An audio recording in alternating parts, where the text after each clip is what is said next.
हजरत उज़ैर अलैहिस्सलाम जब एक बस्ती से गुजर हुआ, उज़ैर अलैहिस्सलाम जब एक बस्ती से गुजरे, वहां पर लोगों ने शराब का दिल दादा हो गया, वहां पर लोगों ने शराब पी रखी थी। अल्लाह ताला ने उन बस्ती को उजाड़ दिया था, अल्लाह ताला ने उन बस्ती को वीरान कर दिया, अल्लाह ने उनकी बस्ती को तहस नहस कर दिया, अल्लाह ने उस बस्ती को गर्क कर दिया। जब उज़ैर अलैहिस्सलाम उस बस्ती से गुजरे तो देखा कि बस्ती वीरान पड़े। अल्लाह से फौरन सवाल कर बैठा, या अल्लाह ये बस्तियां जो वीरान पड़े हैं, इनके आदमी मर चुके हैं, इनके सारे सामान बेकार हो गए, या अल्लाह तू इनको कैसे दोबारा जिंदा करेगा। अल्लाह ताला ने उज़ैर अलैहिस्सलाम को मौत दे दी। फ़अमातहुल्लाहु मियता आम, 1 साल के लिए नहीं बल्कि 100 साल के लिए उज़ैर अलैहिस्सलाम को मौत दे दी। फिर 100 साल के बाद फिर उज़ैर अलैहिस्सलाम को उठाया, फिर जिंदा किया और उज़ैर अलैहिस्सलाम से पूछा, उज़ैर अलैहिस्सलाम दुनिया में मरकर कितने दिन रहे? उज़ैर अलैहिस्सलाम कह रहे हैं लबिस्तु यौमन औ बाद यौम, दिन का कुछ हिस्सा या एक दिन या उससे कुछ कम।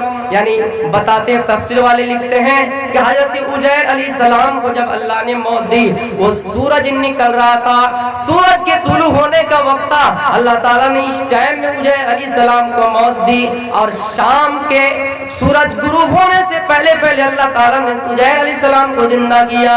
मेरे प्यारे साथियों, हम और आप अगर गौर करेंगे तो सारी चीजें अल्लाह की नियामतें ही मिलेंगी। अल्लाह ताला के बारे में आता है कि लोगों, अल्लाह ताला एक ऐसी जात है कि फरमाते हैं वो ईश्वर, वो गॉड, वो ईश्वर जो सारे दुनिया का रचनाकार, रचयिता और रचनाकार है, वो एक ही है, दूसरा नहीं, जरा सा भी नहीं, किंचन जरा सा भी नहीं। एको ही द्वितीयो नास, एको ही द्वितीयो नास, वो एक ही है, दूसरा नहीं। अल्लाह की जात बता रहे हैं, लोग उन्हें कई नामों से बुलाएंगे, एकम विप्रो सत्तवहुदा वद्दनी, लोग उसे कई नामों से बुलाएंगे। यानी अल्लाह के बहुत सारे नाम होंगे। कोई खालिक से पुकारेगा, कोई जब्बार से पुकारेगा, कोई अल्लाह ताला को रज़्ज़ाक से पुकारेगा, कोई अल्लाह ताला को मालिक से पुकारेगा, कोई अल्लाह ताला को कुद्दूस से पुकारेगा। मेरे प्यारे साथियों, वलिल्लाहिल अस्माउल हुस्ना, अल्लाह के बेहतर से बेहतर नाम है, लोग अल्लाह को इस नाम से पुकारेंगे। आगे फरमाया नकासिए कस्कीजा जनीता न कदीफा, वो ईश्वर ऐसा है जिसको दुनिया की किसी हस्ती ने जाना नहीं, वो ईश्वर ऐसा है जिसको किसी माँ ने जाना नहीं, किसी बाप ने जाना नहीं, वो ईश्वर ऐसा है और ना ही उसके मातर ना ही उससे कोई जाना है। यानी ना वो किसी का बेटा है और ना उसके कोई बेटा है। जब कुरान पढ़ेंगे लम यलिद वलम यूलद वलम यकुल लहू कुफुवन अहद, वो ईश्वर ऐसा है जिसको दुनिया में किसी ने पैदा नहीं किया और ना ही उसके बतन से कोई हुआ है। ईश्वर के अवसाफ बता रहे हैं। लोगों, जब इन सारी नियामतें अल्लाह ही के लिए है तो कुछ मांगना अगर है, किसी चीज की जरूरत पड़ जाए तो अल्लाह ही से मांगे।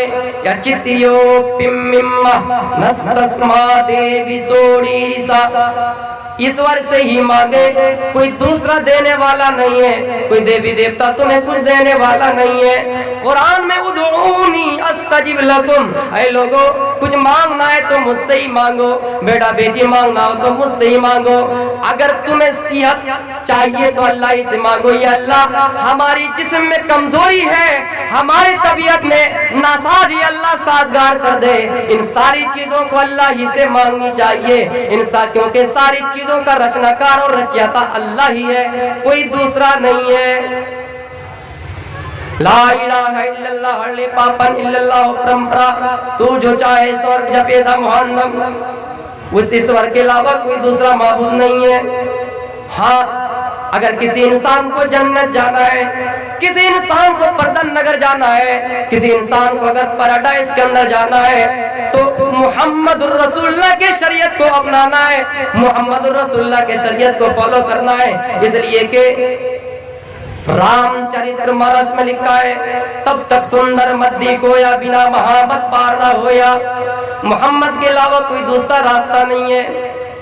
हम और आप किसी दुनिया का यात्रा करेंगे, हमें रास्ता बहुत मिल जाएगा, लेकिन जन्नत एक ऐसा रास्ता है, जन्नत एक ऐसा घर है जिस पर जाने के लिए, जिसको अपना मकाम हासिल करने के लिए, जिसको अपना घर बनाने के लिए हमें जनाबे मोहम्मद रसूलुल्लाह का रास्ता इख्तियार करना है, उनके रास्ता ही को पकड़ना है, उनके रास्ता ही को लाजिम बनाना है। अल्लाह रब्बुल आलमीन के बारे में आता है, लोगों महीदेवस्य सवितु परिष्टु महान इमादित्तोड़ो तपसा प्रस्ता। सारी तारीफें अल्लाह ही के लिए, सारी प्रशंसाएं अल्लाह ही के लिए, सारी तारीफें अल्लाह ही के लिए, यानी अल्हम्दुलिल्लाहि रब्बिल आलमीन। अग्ने नया सुपधाराए आसमा,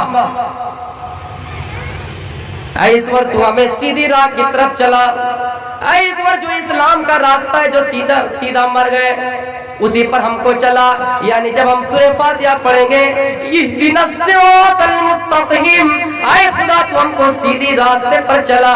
वो सुरदयामाना, वो बड़े रहम करने वाले, बड़े कृपालु है, यानी अर्रहमानिर रहीम, वो रहम करने वाले और बड़ा मेहरबान है। मेरे प्यारे साथियों, वयुनान बियुदान, वो कयामत के दिन का मालिक है, कयामत के दिन का मालिक है, मालिक यौमिद्दीन। ये सारे अवसाफ वेदों में अल्लाह के बारे में मौजूद है। अल्लाह की नियामत को हमें और आपको याद करना है। मौजूदा हालात में हजरत आयशा के बारे में तौहीन करने वाले, जिन्होंने एक फिल्म रिलीज किया था, किसी वजह से वो पास नहीं हो पाया, जिन्होंने एक बैनर लगवाया था मस्जिद के बारे में, नाम मैं खुलासा नहीं कर रहा हूं, मैं मुख्तसर आपको समझा रहा हूं। उसी शख्स ने कुरान की 26 आयतों पर इल्जामात लगाए और कहा कि ये आतंकवादी को बढ़ावा देता है। मेरे प्यारे साथियों, कुरान भी एक अल्लाह की नियामत थी, कुरान भी एक अल्लाह की नियामत है और कयामत की शुभ तक बाकी रहेंगे। इसलिए आपको घबराना नहीं है कि कुरान की 26 आयतें मिट जाएंगे, नहीं, अल्लाह ताला ने खुद इस कुरान की गारंटी ली है और फरमाया कि इन्ना नहनु नज़्ज़लना ज़िक्रा व इन्ना लहु लहाफ़िज़ून, कि इस कुरान को हमने नाजिल किया और इस कुरान की हिफाजत की गारंटी हम ले रहे हैं। इसी तरह बहुत लोग पैदा होंगे कुरान को मिटाने वाले, कुरान की 26 आयतों को रिमूव करने वाले, 26 आयतों के ऊपर इल्जामात लगाने वाले, लेकिन आप जरा सख्त से मस नहीं होइए, क्योंकि हम इस कुरान की गारंटी ले रहे हैं। ज़ालिकल किताबु ला रैब फीही, इस किताब में कोई शक नहीं है। अल्लाह ताला ने इस कुरान की इतनी कुरान को मुकद्दस किताब बनाया और इसकी इतनी फजीलत बयान की कि कुरान के एक हर्फ पढ़ने पर 10-10 नेकियां मिलती है। कैसे हम गवारा कर ले कि उन 26 आयतों को हटाए?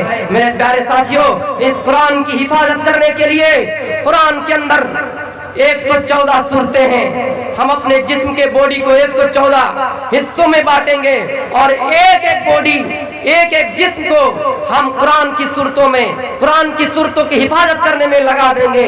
कुरान के अंदर 6666 आयतें हैं। हम अपने शरीर के खूनों के कतरों को 6666 में बांटेंगे और एक एक कतरा हम एक एक आयत की हिफाजत में लगा देंगे। मेरे प्यारे साथियों, कुरान के अंदर 14 सजदे हैं। हम बार बार छत से गिरेंगे, हमें कोई गिरा दिया जाए और फिर कहा जाए कि क्या कुरान की तुम हिफाजत करोगे? गिरना मंजूर कर लेंगे, लेकिन कुरान की सजदे को हम बिगाड़ने नहीं देंगे। ये मेरा चैलेंज रहा। 1985 में भी कोलकाता में ऐसा हुआ, एक आदमी ने 56 आयतों पर इल्जामात लगाए और कोलकाता हाई कोर्ट में उन्होंने भी अर्जी दाखिल किया कि कुरान की 56 आयतों को रिमूव कर दिया जाए। लेकिन वहां के वकील भी, जज भी बड़े होशियार थे, उन्होंने कहा नहीं, ये कुरान आसमानी किताब है, इस कुरान के अंदर चेंजिंग नहीं पाएंगे। वलन तजिद लि सुन्नतिल्लाहि तब्दीला, अल्लाह ताला की सुन्नत में तब्दीली नहीं पाएंगे। ये सब अल्लाह की नियामतें हैं। इस कुरान के बारे में अल्लाह के नबी फरमाते हैं कि हज़रत उस्मान इस हदीस के रावी है कि खैरुकुम मन तअल्लमल कुरान व अल्लमहु, इस कुरान को पढ़ने वाला, इस कुरान को सिखाने वाला सबसे बेहतर शख्स है। लेकिन हम इन नियामतों को कैसे ठुकरा रहे हैं, वो अलग बात है कि किसी के ज़हन में ना उतरे। कुरान सबके लिए हिदायत नहीं है, कुरान तो मोमिनों के लिए हिदायत है, मुत्तकियों के लिए हिदायत है, यानी कुरान समझने वालों के लिए हिदायत है। डॉक्टर शिव शक्ति स्वरूप इन कुरान की आयतों को पढ़कर इस्लाम ले आए। जब कुरान में ये जुमला देखा, कुरान में ये आयतें देखी कि माँ के पेट में बच्चा कैसे बनता है। 1400 साल पहले साइंस ने इतनी तरक्की नहीं की थी, मेडिकल साइंस ने इतनी तरक्की नहीं की थी कि माँ के पेट में सबसे पहले खून का लोथड़ा बनता, गोश्त का लोथड़ा, उसके बाद हड्डियां पढ़ाए जाते हैं, उसके बाद उस हड्डियों में गोश्त बनाए जाते हैं। उन्होंने ये चीज देखकर इस्लाम ले आए, कलीमा पढ़ा और मुसलमान हुए। कुरान समझदारों के लिए हिदायत है। मेरे प्यारे साथियों, हमारे गवर्नमेंट ने भी इस कुरान के ऊपर एक चीज पहले बताए थे कि कुरान में लिखा है कि उक़्तुल मुशरिकीन, काफिरों को कत्ल कर दो। तो उन्होंने सिर्फ, मैं अदब से नाम ले रहा हूँ, उन्होंने सिर्फ इतना कहा था कि कुरान में काफिरों को मारने की इजाजत क्यों दी है, लेकिन उन्होंने ये एतराज नहीं किया था कि कुरान की आयतों को निकाल दिया जाए। लेकिन हम और आप हैं, इस घर को आग लग गई, इस घर के चिराग से। हम और आप है जो हम और आप कुरान को नहीं समझ पाए हैं, हम और आप है जो कुरान को ताकों में बंद करके रख देते हैं। इन कुरान की एक एक आयत, एक एक हमारे लिए निशान इबरत बनी हुई है। ये आसमानी किताब है, कयामत की शुभ तक आप इसमें चेंजिंग नहीं पाएंगे। हमारे लाखों बच्चे ऐसे हैं, हमारे लाखों हाफिज बन जाते हैं, इन कुरान को टू बटू से एक तरफ से सुना देता है। दुनिया में कोई ऐसी किताब नहीं जिसको एक तरफ से सूरह फातिहा से लेकर नास तक कोई सुना दिया जाए, लेकिन 6 साल का बच्चा इन कुरान को सूरह फातिहा से लेकर नास तक सुना देता है। अल्लाह ने किसी किताब के बारे में नहीं कहा, ना ही कोई इंसान ये बात तसव्वुर कर सकता है कि किसी किताब के कोई हाफिज है, लेकिन कुरान के बारे में अल्लाह ताला फरमाता है हाफिज कुरान 6 साल के बच्चे भी इन कुरान को याद कर लेता है, अपने सीने में रख देता है। दुनिया की सारी किताबों को जला दिया जाए, दुनिया की सारी किताबों को गंगा में बहा दिया जाए और फिर कहा जाए कि इस कुरान, कहा जाए इन किताबों को फिर इस दुनिया में लाओ, तो नहीं आ सकते हैं। लेकिन कुरान सूरह फातिहा से लेकर नास तक आ जाएंगे। जो एतराज करने वाले हैं, मैं तुमसे कह रहा हूं कि इस कुरान को तुम 26 आयतें बता रहे हो, ये जिहाद आतंकवादी के समारोह में बात करती है। नौज़ुबिल्लाह, आज तो समाज ऐसे हो गए हैं। मुसलमानों, हमें और आपको जागना है। हमारे सामने एक और मामला पेश आया कुछ दिन पहले। अहमदाबाद के रहने वाली, गुजरात के रहने वाली वो लड़की जिनका नाम आयशा, उन्होंने साबरमती नदी पर छलांग लगाकर अपने आप को खुदकुशी कर लिया, आत्महत्या कर ली। मुसलमानों, शादी एक अल्लाह की नियामत थी, शादी एक अल्लाह की नियामत थी। अल्लाह के नबी फरमाते हैं कि जब कोई दुल्हन बन के घर आती है तो बरकत लेकर आती है, लेकिन हमने और आपने उन बरकत को खत्म कर दिया। और इनके कारण, इनका वजह सिर्फ यही है कि हम और आप पैसों पे, हम और आप दौलत पे मर गए हैं। हम और आप दौलत पर ये कर रहे हैं कि हमारे पास दौलत हो। एक बात याद रखना, ये इंसान के पेट जो है, ये पेट नहीं बल्कि अलमारी है। अगर इंसान को गोदामों के बराबर, इंसान को अगर खजाना दिया जाए, सोना दिया जाए, फिर भी इंसान का पेट भरने वाला नहीं है। इंसान का पेट अगर कोई भर सकता है तो वो कब्र की मिट्टी है। आपके पास हजारों दौलत आ जाए, फिर भी आप चाहेंगे और एक बिल्डिंग हमें मिल जाए, फिर भी आप चाहेंगे हमें 1 करोड़ और रुपया मिल जाए। आपका ये पेट पैसों और दौलत से नहीं भरने वाले हैं, कब्र की मिट्टी है जो आपके पेट भरा सकते हैं। वो आयशा,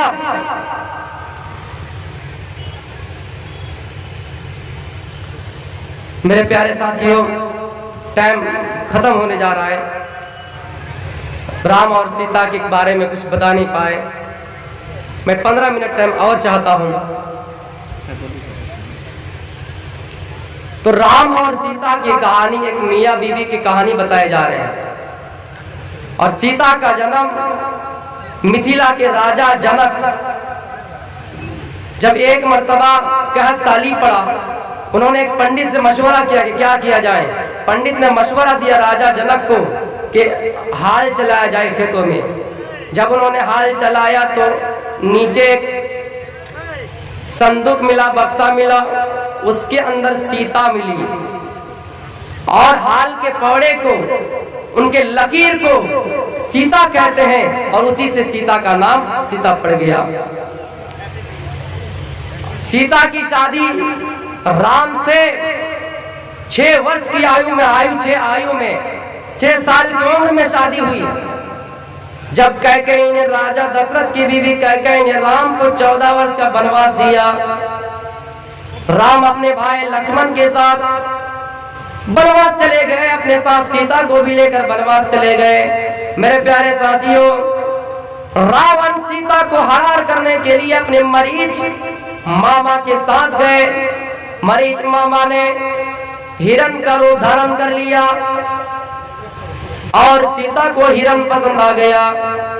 सीता ने अपने शौहर जीवन साथी राम को कहा, ये हिरण मुझे देखकर खूबसूरत लगता है, तो मेरी हिरण का शिकार करके ले आओ। हालांकि वो रावण का मामा मरीच था, ये हिरण शिकार करके लाओ। वो अपने बीबी की बात सुनकर हिरण शिकार करने के लिए जाता है। जब देर हो जाता है, फिर सीता अपने देवर लक्ष्मण को भी भेज देती है, कब तुम चले जाओ, क्या बात है, राम के आने में देरी हो रहा है, राम के आने में देरी हो रही है, तुम भी चले जाओ। ये लक्ष्मण अपने भाभी की हिफाजत के लिए थे, ये लक्ष्मण अपने भाभी सीता की हिफाजत के लिए थे, वो जा नहीं रहे थे। उन्होंने कहा, मेरे देवर तुम बड़े कमजोर आदमी हो, क्या तुम्हें डर लगता है जाने में? उन्होंने ये कहकर उनको भेज दिया, लेकिन लक्ष्मण ने के लकीर खींच कर गया था। क्या सीता, तुम इसके अंदर रहना, तुम बाहर निकालने की कोशिश मत करना, ये लक्ष्मण रेखा है। कोई अगर तुम्हें हड़पने के लिए जाए, कोई अगर तुम्हारे जिस्म को छोड़ने के लिए जाए, वो जलकर भस्म हो जाएंगे, कोई जा नहीं पाएंगे। लेकिन एक बात है सीता, तुम लक्ष्मण रेखा को पार नहीं करना। ये कहकर लक्ष्मण भी चले और ये रावण ने पंडित का रूप धारण करके आ गया। पंडित का रूप धारण करके आ गया और सीता से उन्होंने कुछ खाने के लिए मांगा। सीता खाना लाए और लक्ष्मण रेखा पार नहीं कर रही है, सीता को मालूम है। ये बाबा बनकर गए रावण। जब इन्होंने कुछ बातें सुनाए तो सीता मजबूरी में आ गए, कहा तेरे साथ ऐसा होगा, तेरे शौहर ऐसा होगा। जब सुना तो वो लक्ष्मण रेखा पार कर दी और जैसे ही सीता लक्ष्मण रेखा पार किया, ये रावण अपने शक्ल में आ गए और सीता को लेकर हड़र हो गए। अब सीता जी बड़ी चालाक थी, उन्होंने रावण से कहा कि तुम मुझे छोड़ दो, क्योंकि मेरे पति और लक्ष्मण जरूर मुझे ढूंढने आएंगे। रावण से राजा दशरथ के साथी जटायु का आमना सामना हुआ, लड़ाई हुई, इत्तेफाक से जटायु मर गए। सीता जी बड़ी चालाक थी, सीता ने कहीं दुपट्टा फेंका। जब मेरे जीवन साथी राम और लक्ष्मण ढूंढने आएंगे, ये दुपट्टा देकर पहचान जाएंगे। फिर जब सीता और आगे बढ़ा, रावण लेके भागा, तो उन्होंने हाथ का कंगना फेंका, कहीं पर ओढ़नी फेंकी। इस तरह करके रावण ने सीता को लेकर लंका चले गए। राम जी ने लक्ष्मण और हनुमान को सीता को ढूंढने के लिए भेजा। जब थोड़ी दूर आगे बढ़ा तो देखा कि कंगना मिला। हनुमान लक्ष्मण से पूछ रहे कि ये किसकी है? कहने लगे ये मेरे भाभी सीता की है। इसी रास्ते से रावण ने लेकर भागा होगा, चलिए और आगे चलते हैं। जब फिर और आगे गया तो देखा कि दुपट्टा पड़ा है, ये किसकी है? कहने लगा मेरे भाभी सीता की है। इसी रास्ते से लेकर गया होगा, चलिए आगे चलिए। फिर जब आगे गया तो नाक की नथुनी मिली। उसने कहा ये किसकी है? कहा ये तो नहीं पहचानता, हो सकता है मेरी भाभी सीता की हो। कहा मेरी भाभी सीता की हो सकता, तो बताया कि हाथ का कंगना पहचान गए, दुपट्टा पहचान गए, नाक की नथुनी क्यों नहीं पहचाने? कहने लगे ये मेरे भाभी सीता अपने नाक में पहनती थी और आज तक अपने भाभी का मैंने चेहरा नहीं देखा। ये हिंदू धर्म में भी पर्दा का जिक्र है। तब फिर रावण और लक्ष्मण ने युद्ध किया, दोनों की लड़ाई हुई और रावण मर गए, रावण कत्ल हो गए। हनुमान और लक्ष्मण ने सीता जी को छुड़ा कर लेकर आए। सीता जी को जब छुड़ा कर ले आए, सीता जी अपने शौहर अपने राम के पास जाते हैं और राम के पास झुककर ये जुमला अदा करते हैं, राम रमा सत्य है। सीता जी राम के सामने झुक रहे हैं, राम ने उसको उठा लिया, झुकने नहीं दिया और बताया, ऐ सीता मेरे सामने मत झुको, बल्कि झुकना है तो ईश्वर के सामने झुको। यानी मैं तुम्हारा राम हूँ और मेरा राम भी कोई ऊपर वाला है, यानी राम के राम से झुको। ये चीज बदल गई। अब ये पढ़ी जाती कि राम नमा सत्य, राम सच है, लेकिन वो संस्कृत का जुमला ये था कि राम रमा नमा, यानी राम के सामने झुको और राम रमा सत्यास्तिम, राम के राम सच है। यानी राम जी सीता जी से कह रहे हैं कि मेरे सामने मत झुको, बल्कि मेरा भी कोई राम है ऊपर वाला, उसके सामने झुको। मेरा भी कोई राम है और वो राम सच है, उसके सामने झुको। मेरे प्यारे साथियों,